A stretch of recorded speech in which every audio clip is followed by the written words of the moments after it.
medyo ngayon lang.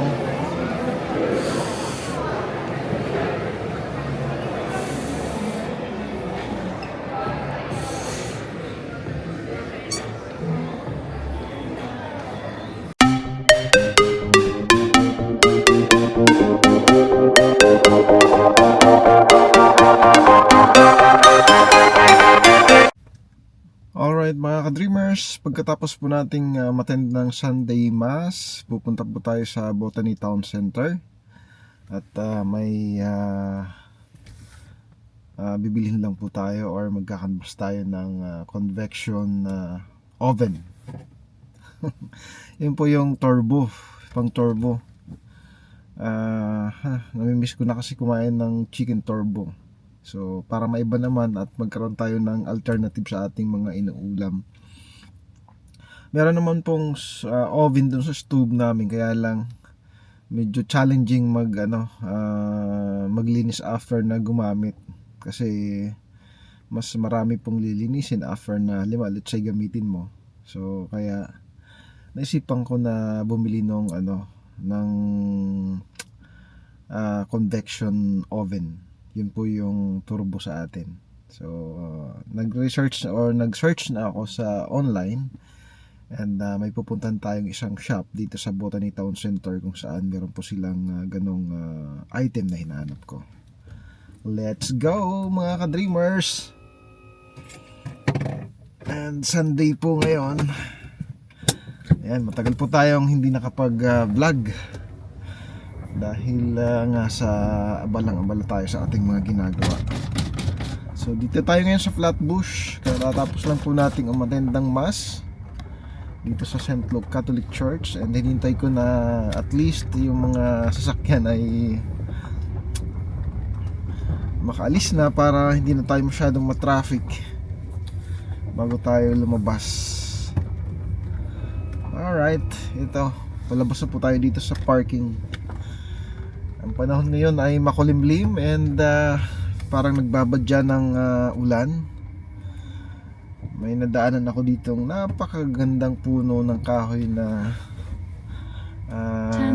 nagkakaroon sila ng falling leaves dahil po sa autumn season. Kaya lang gusto ko sana bumaba and makapag video, kaso parang abutin tayo ng ulan, kaya hindi na po natin trinay. Alright, punta po tayo dito sa Botany Town Center. It's 3.5 kilometers away po dito sa church, so malapit lang po siya.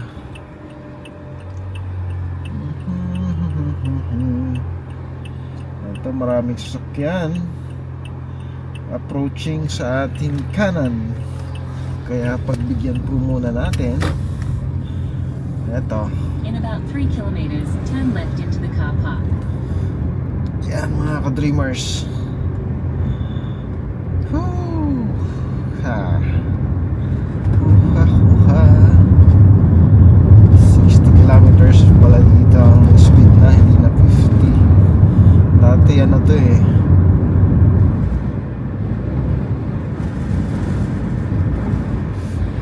dati 50 lang dito, ngayon 60 na pala.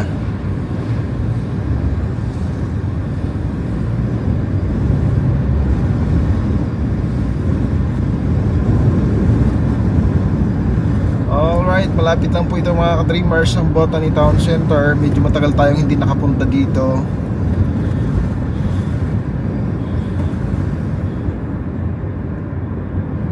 Matagal tayong hindi nakapunta at matagal din po tayong hindi nakapag-vlog. Dahil medyo busy tayo sa ating trabaho. Kumusta po kayo mga ka-dreamers? Kumusta po ang araw-araw? Ito, kami ngayon dito sa New Zealand ay grinding pa rin, always grinding every day. Yan, at ito nga, biglang pumasok yung van. Okay, pagbibigyan kita. Sorry. Sorry.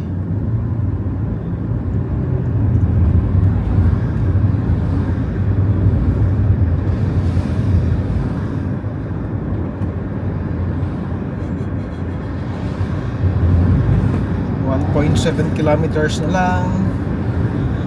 Lapit na po tayo.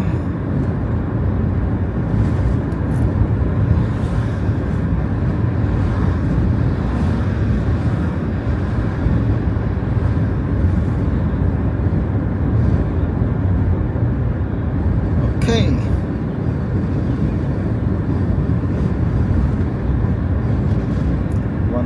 .4 kilometers na lang.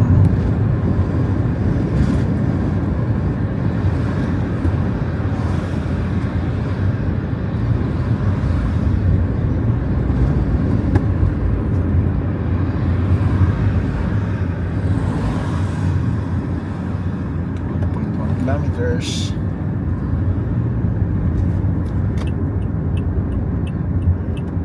Zipper lane.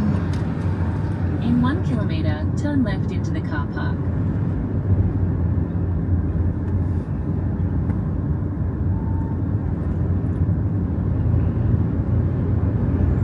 Turn left into the car park.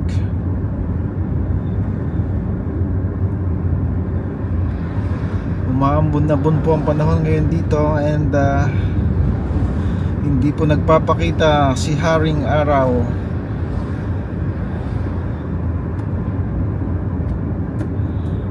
So,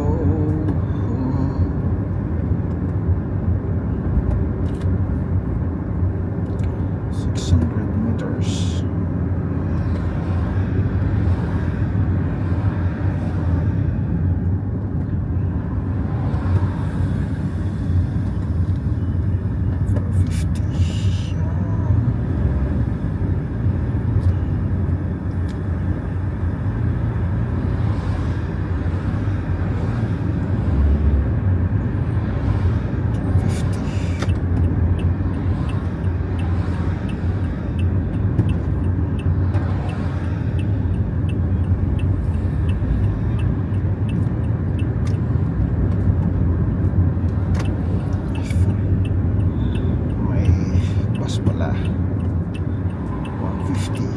Turn left into the car park. Yun, ito na pala. Ito na ito.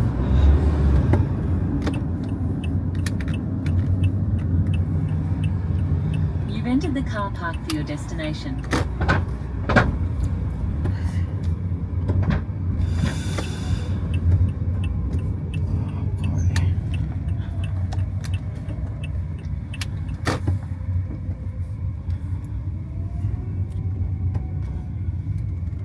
Sa baba ng parkingan. Ito is taas eh.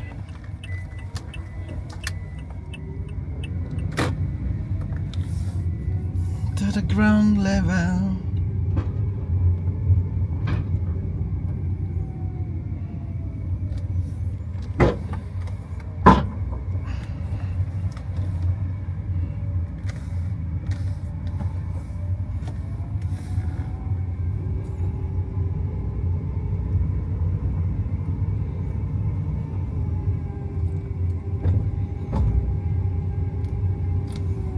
Tayo na mapaparkingan.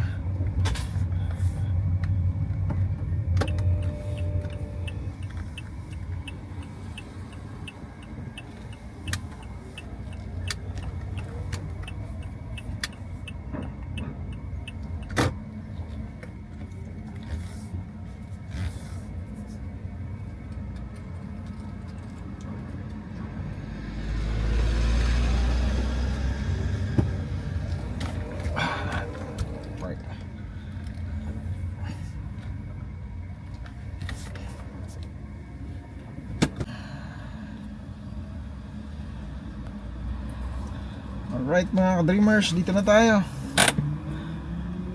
Nakahanap tayong parking dito malapit sa covered parking nila. And yan. Tayo mag-ikot-ikot muna dito sa Botany Town Center. Okay, nagutom tayo mga ka-dreamers at mag-lunch muna tayo. Nandito po tayo ngayon sa Nando's restaurant dito sa Botany Town Center. Kaso nag-voice over po ako kasi may music po dito. So makaka-copyright po tayo ni YouTube. And ito nga, ang daming tao dito ngayon. So marami tayong mga kasabayan dito kumakain, mga Filipino din. So ito nga palang Nando's, may kukumpara mo sa mang-inasal dyan sa atin. Yung chicken na sinaserve nila dito.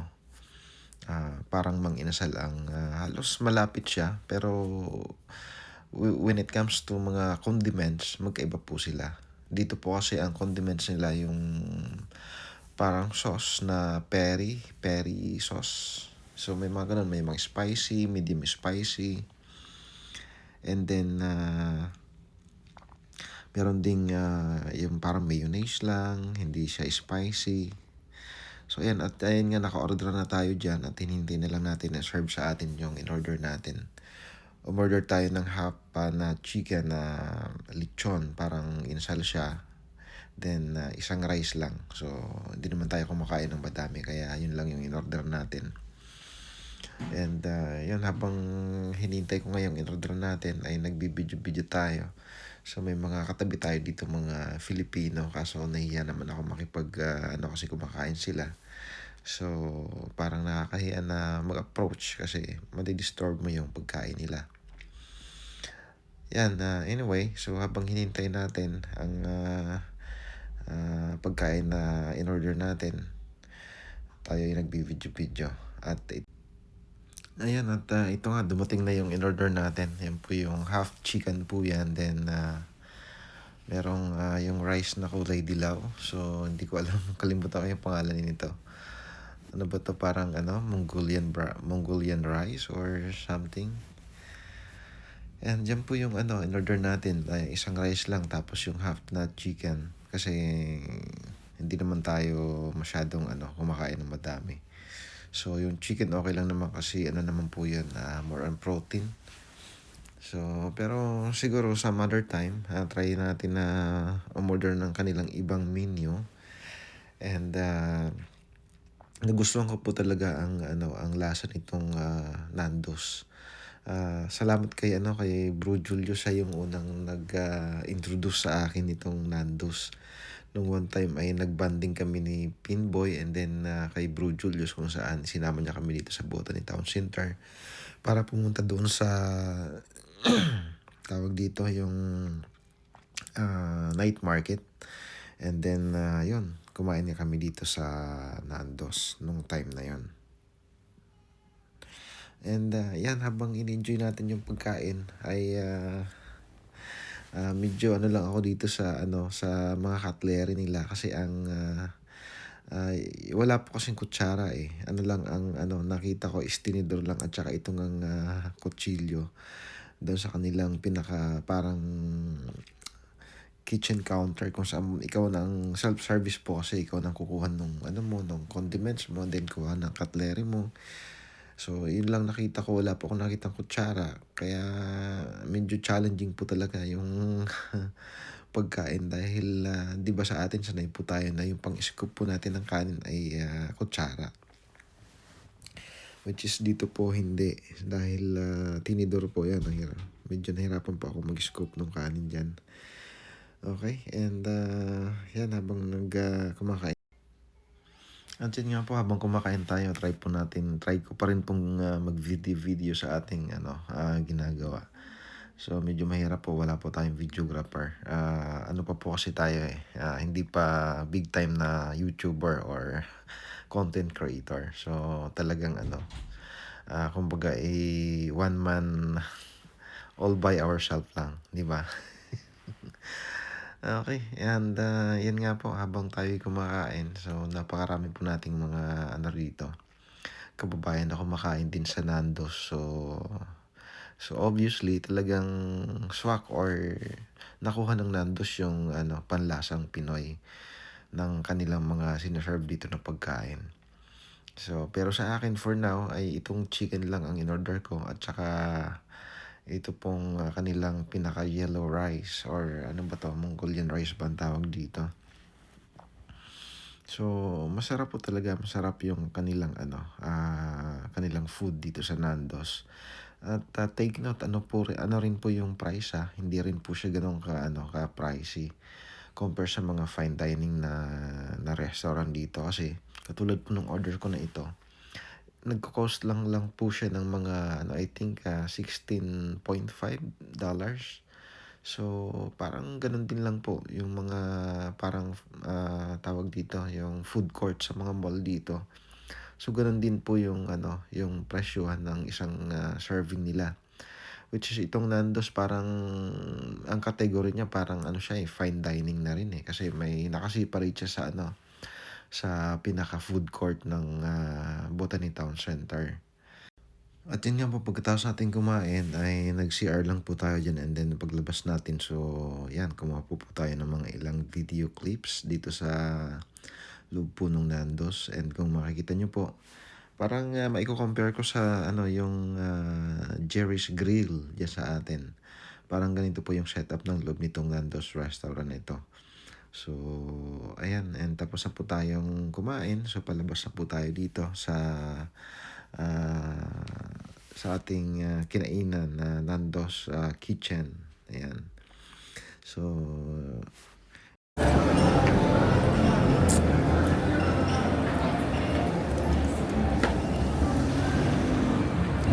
yan, tapos na po tayong kumain dito sa Nando's. Oh, busog tayo.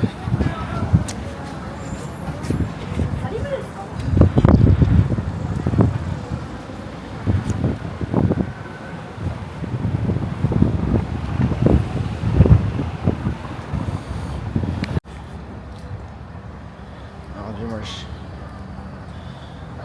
Pupunta tayo sa Kmart. Malapit lang po dito yon. So, siguro hindi ko na lalakarin.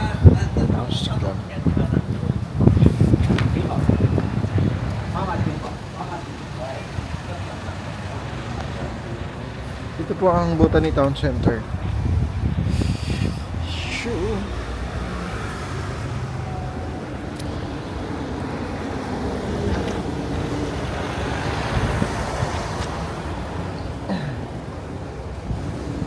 Ang loob ng Botany Town Center.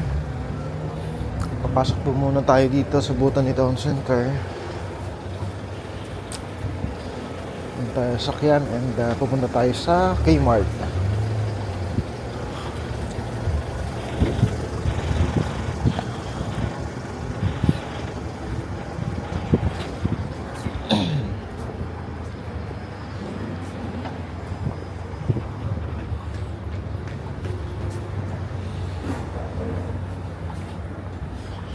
Dito sana ako kakain kanina, Papa Rich, kaso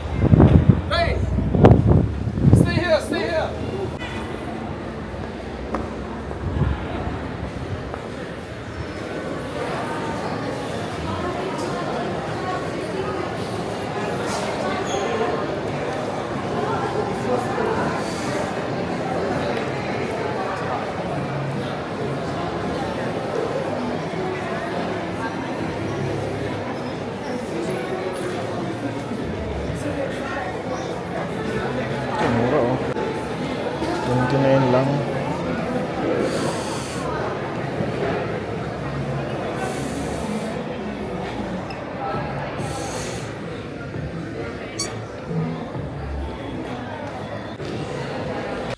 Ito nga, voice over po ulit tayo at may meron naman pong music dito. So, ayan. Medyo na lang po yung aking pansin dito sa isang store dito kasi napakarami po nilang mga tinitindang jacket ngayon, and malapit na po kasi yung winter. Kaya medyo tumitingin-tingin lang, wala naman tayong budget para bumili po ng mga ito. So, kumbaga ganun tayo pagka may gusto tayong bilhin, nagka-canvas muna tayo. So, tsaka check din natin yung quality nung gusto natin bilhin, syempre. So, hindi lang po tayo tumitingin sa isang shop. So, umiikot po tayo para at least ay magkaroon po tayo ng kumbaga pagpipilian, di ba? So, at dito nga meron akong nakaagaw ng pansin ko itong mga pang winter jacket dito na mura lang, nasa I think $29 lang siya. So, ito yung parang mga pang-araw-araw na jacket.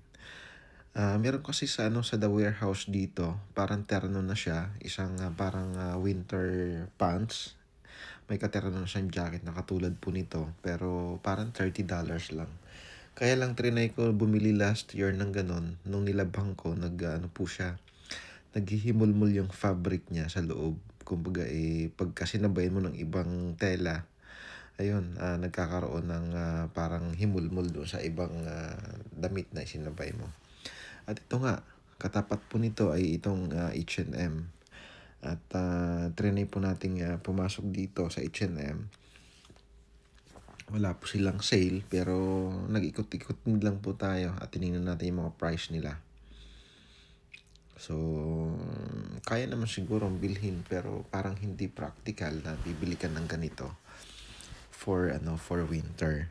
Kasi napakarami po kasing option dito katulad ng meron po sila ditong mga tinatawag na off shop, kung saan makakabili ka ng mga segunda mano na pang winter na mura din lang. So, kaya lang minsan may mga napasok po ako dito parang ukay-ukay or yung pinaka off shop nila dito. Then yung price ng mga jacket is parang, kumbaga, kung let's say ang price ng jacket na mabibili mo sa off shop ay mga $20, then may mabibili ka naman sa mall na mga ganun din na presyo, ay di doon ko na sa bago, di ba? So, kaya nagkakanvas po tayo. At hindi lang po tayo nagkakanvas sa loob ng talaga mga butik na binibilhan. Syempre, nagkakanvas din po tayo doon sa presyuhan sa off shop para hindi po tayo ma-deceive, di ba? So, ganun po yung siguro para sa akin yung tamang pamimili para it's one of a practical way. Then, sabi ko nga, sa mga naunang vlog ko ay sinusubukan kong i-practice yung pagiging minimalist. So, bumibili lang po tayo kung ano yung kailangan natin. Hindi tayo bumibili ng luho. So, yung kailangan lang talaga ang binibili natin. Nang sa ganun po ay ma-manage natin ang mataas na standard of living dito po sa bansang New Zealand. Siguro isa po yun sa mga paraan ko para at least ma-survive or kumbaga kahit papano nakapagpadala tayo ng pera sa ating pamilya sa Pilipinas, di ba? So, yun ang isa sa mga paraan. And then, syempre, nandito tayo sa isang bansa kung saan ay hindi po tayo dito citizen. Kailangan natin magkaroon ng sabi nga savings para kung sakasakaling ano man mangyari, di ba?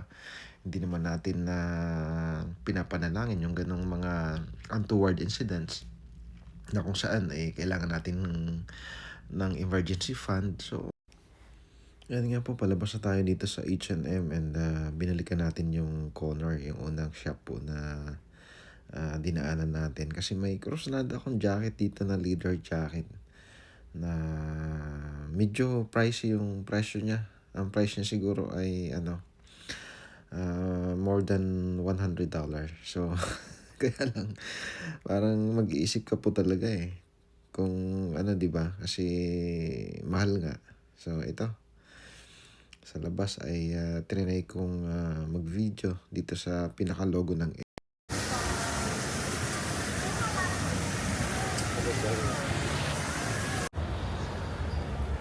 Okay mga ka-dreamers, dito na po tayo sa Kmart.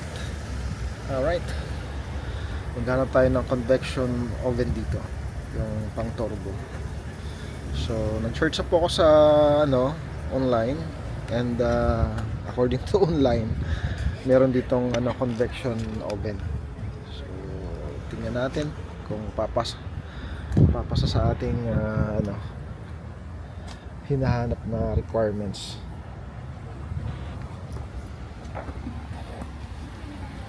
So itong Kmart ay siya, open siya hanggang midnight. Open, makikita niyo.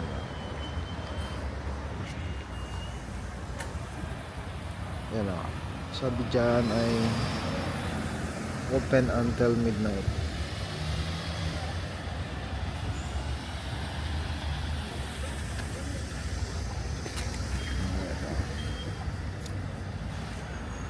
Yan. Parang ito lang ang bukod tangi ditong mall or bilihan na nag-open hanggang midnight.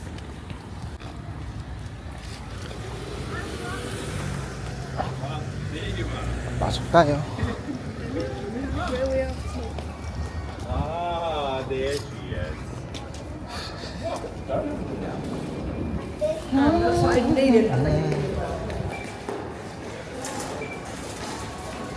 loob po ng Kmart. Okay, ito po ang loob ng Kmart and ito mag-voice over po ulit tayo dahil may music po ulit siya. So, ayan. And hanapin natin yung pinaka-kitchen department nila dito. And makikita natin kung talagang meron silang convection oven dito or yung pinaka pang-turbo dyan sa atin. So, nag-check po kasi ako sa Temo. Wala pong parang iba yung hindi katulad nung nabibili dyan sa atin na, di ba, yung mga 3D brand, Hanabishi brand na parang siya, Pyrex, yung pinaka-bowl niya. So, dito naman siguro tingnan natin kung may makikita nga tayo na katulad nung hinahanap natin na pang turbo ng chicken, So, ito na ang kanilang kitchen department. And sana may makita tayo. At ito nga, meron. Kaso parang siya, walang stock. Nakalagay, last piece daw nakalagay and not for sale.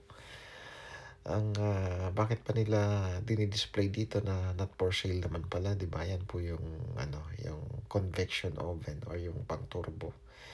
So ang price niya, I think parang $69 lang siya.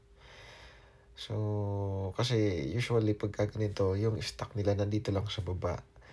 Nakabox siya. So tiningnan ko wala. Then maghahanap ako sana ng staff para magtanong kung nga sila, meron silang stock nung nung convection oven. So ito, meron pang ibang mga oven dito kasi yung mga pang na yun pang heavy duty na siya. So ang kailangan ko lang naman is yung pagka halimbawa na nawan ako sa mga niluluto kong ulam. So may alternative po tayo. Yun nga, dayan, binilikan ko pa siya. Talagang to confirm lang kung for sale or merong stock dito sa ibaba na nakabox. Wala po talaga siyang stock. Kaya yan, bigo tayo makakuha. Pero siguro, maghanap tayo sa ibang, sa ibang branch.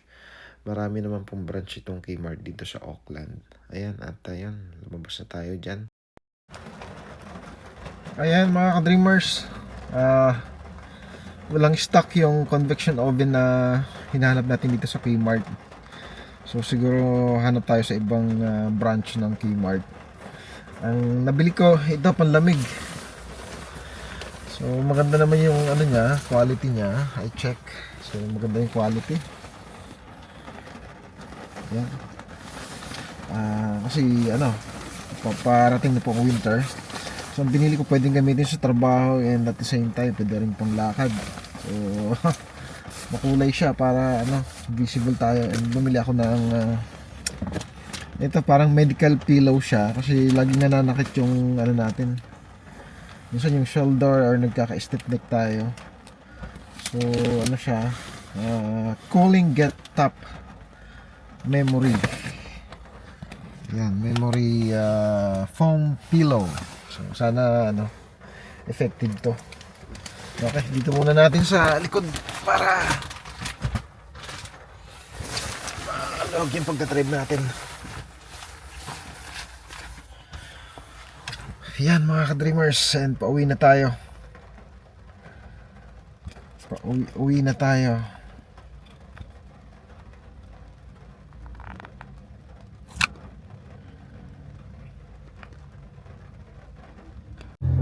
Alright mga ka-dreamers, ito dito na tayo sa Rangi Drive.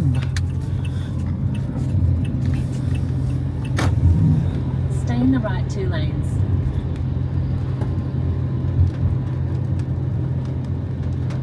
In 6.2 kilometers, turn left onto Holyford Drive.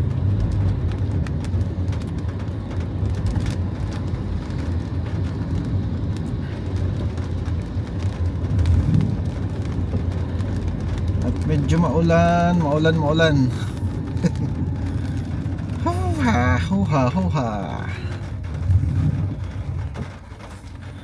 Maulan po mga ka-dreamers. Maulan na linggo. Buti tama yung desisyon natin na magsimba kaninang umaga. So, ngayong hapon ay maulan. Ang oras po ngayon ay 2:34 ng hapon. And ito nga, pauwi na po tayo. Galing po tayo ng St. Luke Catholic Church. Then dumiretso tayo sa Botany Town Center. Then after ng Botany Town Center, pumunta tayo sa Kmart. At naghanap tayo ng convection oven. But unfortunately, ang nakuha natin ay jacket na panglamig. At saka medical pillow para po sa ating pagtulog. Kasi medyo pagka minsan malimit nagkakaroon tayo ng stiff neck. Susubukan natin itong medical pillow kung makakatulong siya. At ito, nasa stoplight tayo ngayon. Mga ka-dreamers.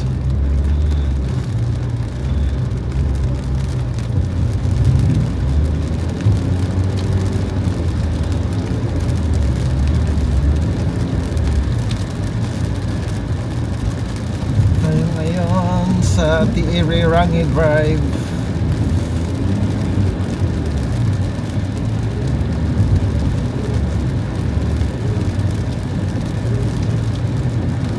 Medyo maulan po ang panahon.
Maulan.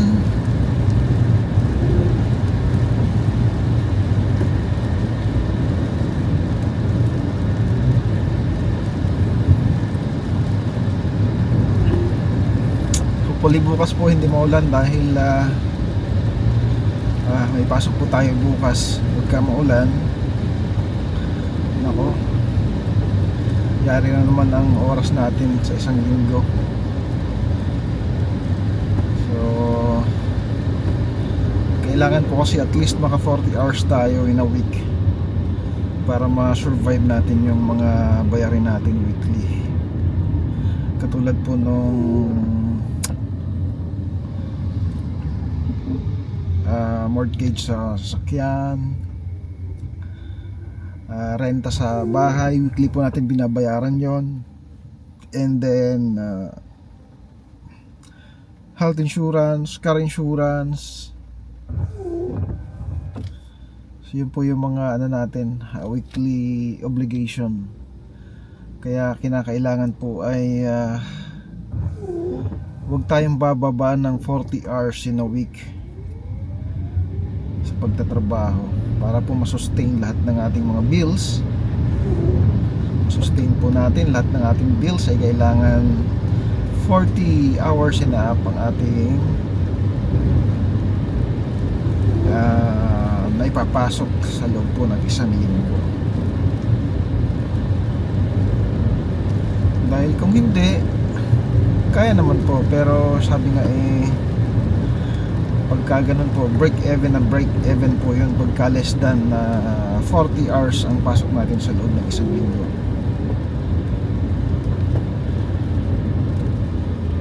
At ito nga, medyo natatraffic tayo dito sa mga stoplight ng T-Erie Rangi Drive. Dito na tayo sa may school ng Santa Maria. Ayan. At di ko alam kung bakit nag-build up ng traffic dito.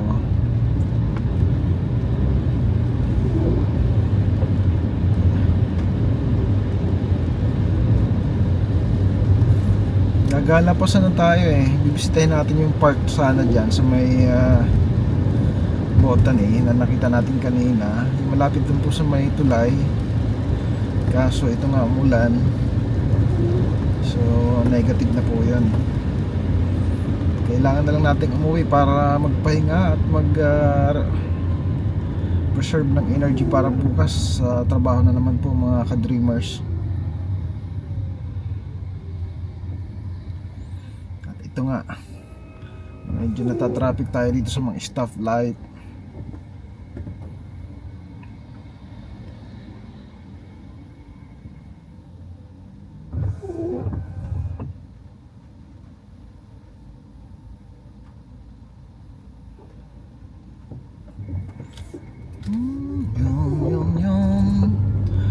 Dito na po tayo sa may Botany Junction. Pagkagabi po tayo nagsisimba, malimit po tayo dito. Ayan.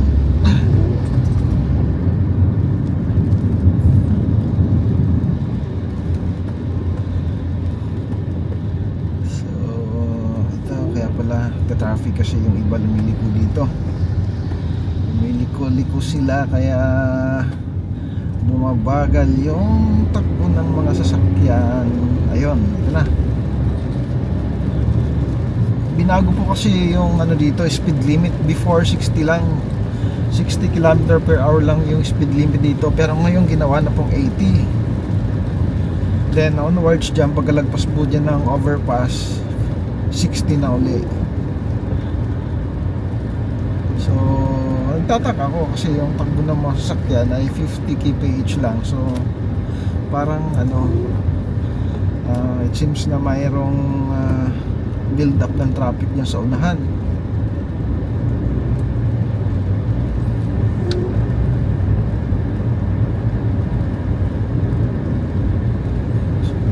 Minsan itong aking mapa ay nagkakaroon siya ng orange color, so ibig sabihin may moderate traffic sa unahan. Bali maaga pa naman, mag-alas 3 pa lang po ng hapon mga ka-dreamers, and napakarami nating time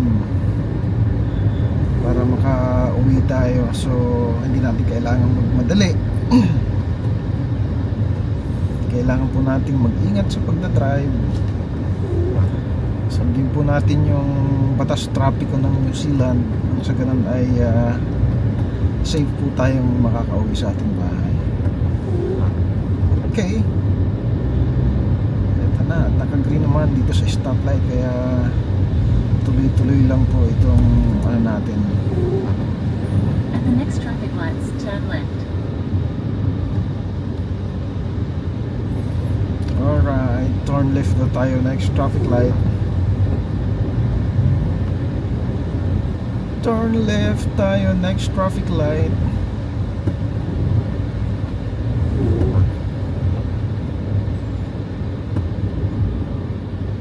At the traffic lights, turn left onto Holyford Drive.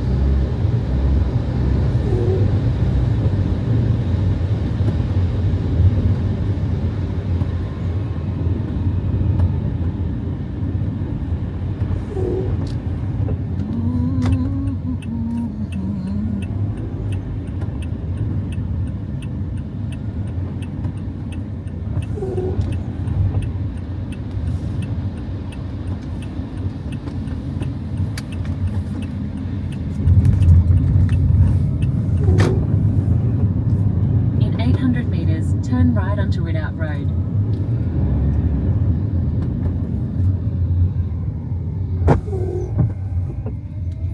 Ito, without road, turn right.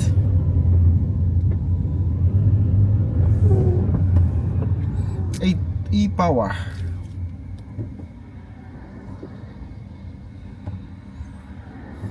Okay mga ka-dreamers, ito medyo na traffic tayo dito sa may Redoubt Road dahil sa stoplight, pero naka-green yung stoplight eh, and yet yung mga sasakyan ay panandalian silang tumitigil. Yun, inabot tuloy tayo ng orange, so yan, okay lang yan.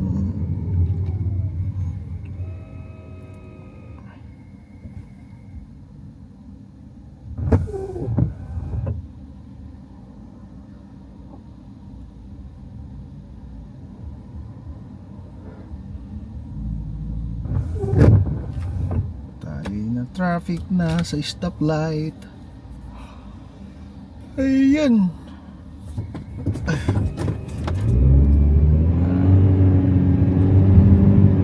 Alright. Nangyari doon, biglang nag-green. Biglang nag-green At the mga next traffic ka-dreamers. lights, turn right.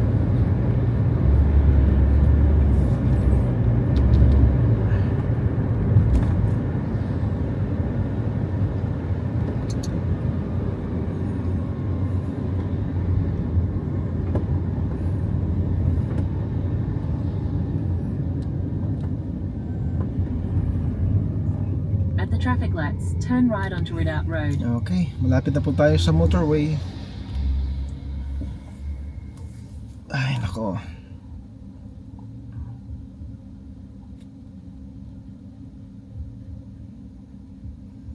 Clibidon, Manukau City Airport proper.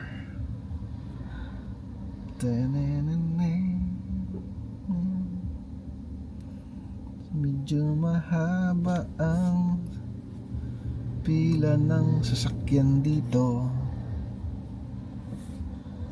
Alright mga ka-dreamers, yan, at naka-orange na po yung ano natin. Hanggang dito na lang po yung vlog ko dahil malulobot na po itong ating camera, si gimbal. Okay po, bye.